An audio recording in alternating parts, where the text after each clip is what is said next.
Gamit ng ibang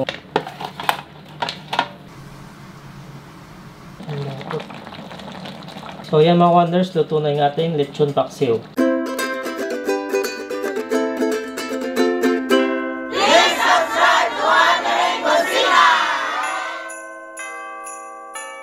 Mayong adlaw mga kahigalaan, kami ang Wondering Kusina. Ako si Chokoy. Ako si Mark. Mga ka-wonders, welcome sa ating 9th recipe for Christmas 2025. At tatawagin natin tong Easy Lechon Paksiw. This episode is in collaboration with NutriAsia, the makers of Dato Puti Soy Sauce and Dato Puti Vinegar. At makers din sila ng Mang Tomas All Around Sarsa, pati na rin yung hot and spicy nila. And Dato Puti Oysterific oyster sauce. Then marami rin silang product na mga condiments. At sa episode na to, we're going to celebrate the flavors of Pasko. And we are joining the Pinasarap Pinasayang Pasko Challenge. Madali lang sumali dito mga ka-wonders. And check out the details down below. Kasi ikikwento mo lang naman. Ma-video man or ma-picture, ikwento mo na ang ulam ng istorya na yan. Cook, post, and register at maaari kang manalo ng 5,000 worth of gift prizes. Maaari ka rin manalo bilang People's Choice. Kaya magluto na at mag-post. So mga wonders, ito na yung process ng pagluto natin ng Easy Lechon Paksiw. Yung una natin gagawin, magpapakulo lang tayo ng tubig para pakuluan natin yung ating pork. So maglagay lang tayo ng tanglad, bay leaf, bawang, sibuyas, and daon ng sibuyas. Lagyan din natin ng whole peppercorn. Then salt, 2 tablespoons. Lagyan lang natin ng hiwa yung balat ng baboy natin. Ganyan lang.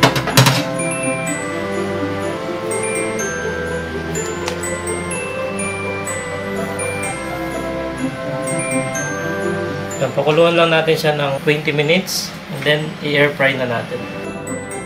So after 20 minutes, malambot na yung ating pork. So tanggalin na natin dito.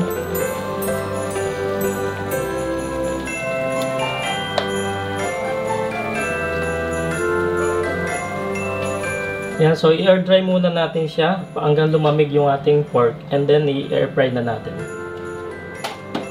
Yan, so now i-air fry na natin. So ilagay lang natin. Air fry lang natin siya ng 30 minutes. 200 degrees.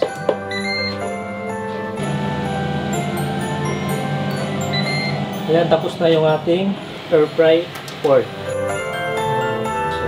Kailangan natin.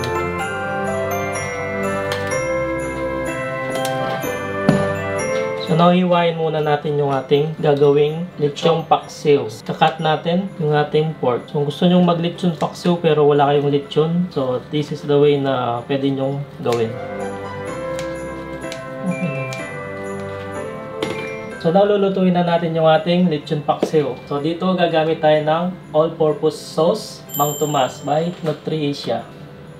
Gagamit tayo ng palayok dito. Pwede kayong gumamit ng ibang lutuan. Lagay lang natin sa baba yung dahon ng sibuyas. Then lagyan natin ng tanglad, bawang, then sibuyas. So kung gusto natin maanghang, lalagyan natin ng sili. So nalagay na natin yung ating pork. So ilagay na natin yung bawang natin na natira. Itong sibuyas.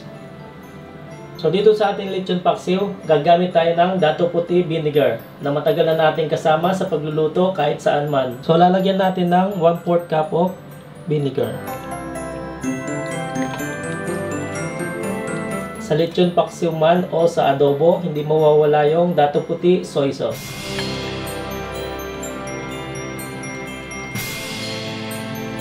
Para lalong sumarap yung ating mga linuluto o yung ating lechon paksiw, lalagyan natin ng Dato Puti oyster sauce.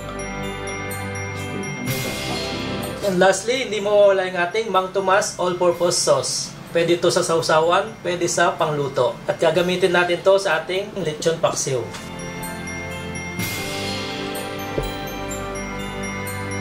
So kung may regular tayo na Mang Tomas, meron din tayong hot and spicy.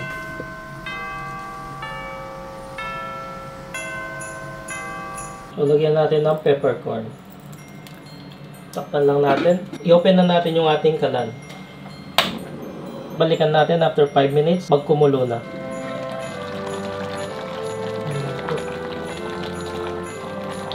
Amoy lechon paksiw.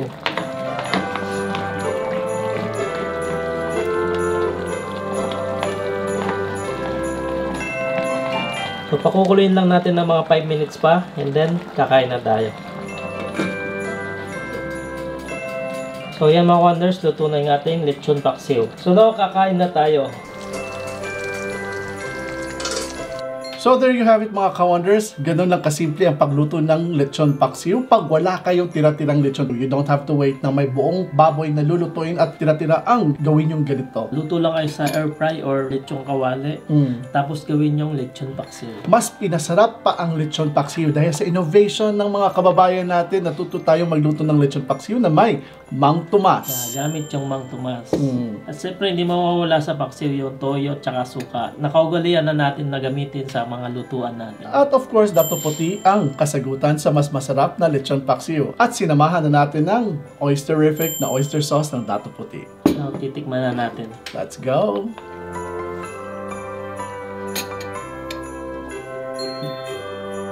Gusto ko yung maraming dahon-dahon. Yan, okay na yan. Merry Christmas! Panalo. Lasang-lasa yung lechon. Dahil dun sa sarson niya.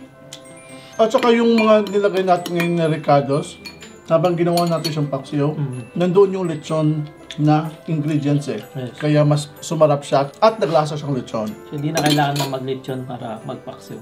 Correct. Kanin, of course. Hindi mawawala ang kanin.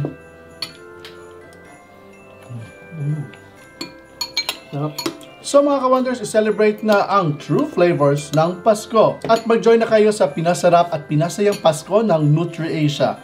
Gumawa lang kayo ng video o mag-post lang ng picture sa inyong social media account at itag ang NutriAsia. At itag na rin ang The Filipino Times. So register na to join this competition and check out the link down below sa post na to. And if you're new to Wondering Kusina mga ka-wonders, please don't forget to subscribe to Wondering Kusina and click that notification bell para updated kayo sa lahat ng mga bagong videos namin. Kagaya nito, especially pag hindi mo pa alam kung anong lulutuin mo sa Pasko. Yes, meron din tayo social media account, Facebook, Instagram, and TikTok. Makikita nyo rin itong mga ginagawa namin na ito sa Facebook. So, this is our 9th recipe for Christmas, ang Easy Lechon Paksiw, in collaboration with NutriAsia. Thank you very much for watching mga ka-wonders. Lutuin nyo na ito. Kami ang Wondering Kusina. Ako si Chokoy. Ako si Mark. Stay cool, stay safe, stay blessed, and peace. Merry Christmas! Merry Christmas! Maligayang Pasko in advance! Mauna.